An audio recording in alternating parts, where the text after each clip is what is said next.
Good evening and welcome to Metro Focus. I'm Rafael P. Roman. Yevgeny Friedman, a close business partner of President Trump's attorney Michael Cohen, has pleaded guilty to tax fraud and, as part of a deal to avoid jail time, will aid prosecutors in state or federal investigations. According to the New York Times, the president's lawyers are already resigned to the possibility that Cohen could also turn witness. That development came on what was a historic day for women running for political office across the nation. In Georgia, Stacey Abrams became the first black woman in the country to become a major party candidate for governor after securing the Democratic nomination. And in Kentucky, Amy McGrath, a former Marine fighter pilot, upset Mayor Jim Gray of Lexington in a Democratic House primary. Here in New York, the state legislature voted to confirm Barbara Underwood as the Attorney General, officially making her the first woman to hold that post. For more on those stories, Jenna Flanagan is joined by criminal defense attorney and former prosecutor Julie Rendelman. Jenna?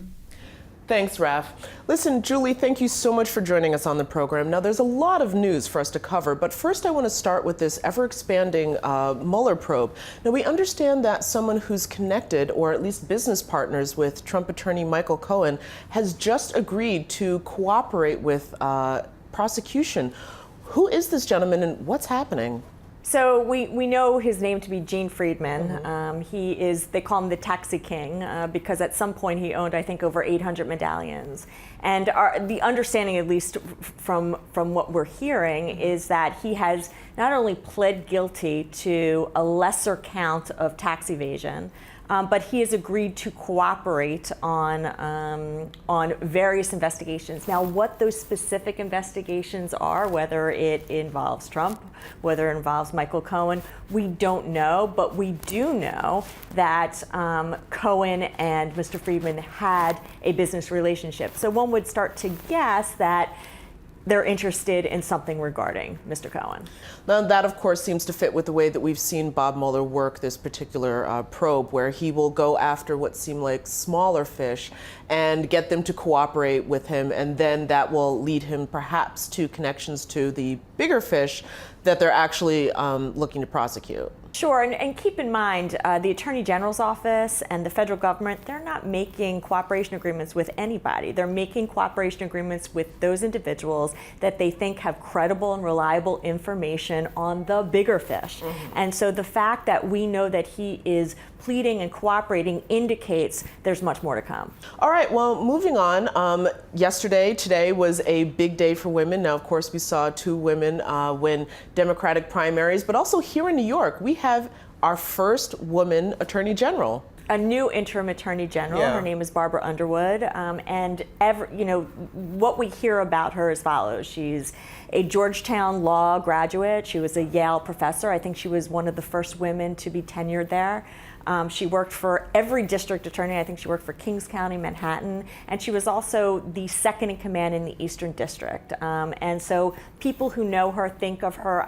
There was a story in 1998 where people wrote that those who were brilliant think of her as intimidatingly brilliant.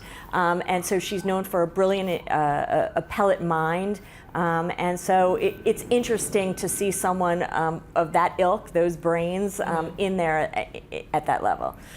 Now, of course, we've had previous attorney generals who were much more gregarious, bombastic gentlemen who have held that position. But some people who have seen Barbara Underwood have gotten the impression that she might be more soft-spoken and meek, but that's not who she is.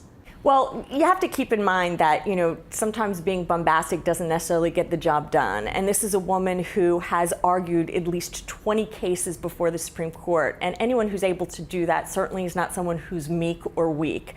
And so you have to keep that in mind. Remember, the prior attorney generals that we've had, whether it be Schneiderman, Spitzer and the like, have had downfalls. This is a woman who appears to be incredibly stable. She doesn't seem to have any skeletons in the closet. And so I think this is what New York needs, at least for the time being, until a new individual is elected. Now, of course, given the fact that Barbara Underwood is only going to be in this position for the end of the year, I've been told that one of the things that makes the Attorney General's position so attractive to so many people is that it's a bully pulpit for the state of New York. Do we have any indication of whether or not she'll be setting a new agenda or just maintaining what already has been on the table? I think she's made it clear in many of her statements that she intends to continue on in regards to many of the investigations that Schneiderman had been involved with. And so I don't think that she really has the time to change her agenda.